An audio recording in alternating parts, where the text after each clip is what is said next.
Dear friend, this is our QLQ long tray zipper winding machine.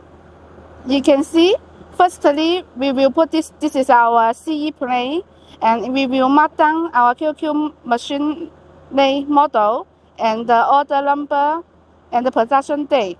And this one, the purpose is for show you if in the future, if you want to buy any spare parts of our machine, you only have to take this photo for us, and then we will know this order is from which order.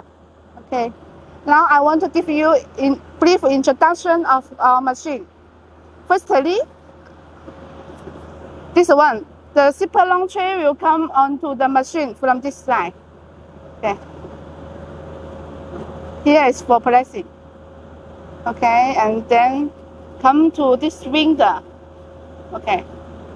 And later we will show you our spare part. This is the control panel of our winding machine. And especially for this one, this is the counter. The counter, that means we can set up the winding roll quantity. Just now we already set up here, you can see. This is we already set up this one for 100 meters, and then the machine will stop.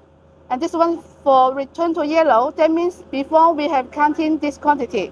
When we press this to yellow, here will come to yellow, okay? And this one, this is the frequency. Frequency is for adjusting the winding speed, the fast or slow, okay? And this one, because this machine is for our customer special order, he requires the nameplate of this counter, and this frequency emitter is this autolic blend. Okay,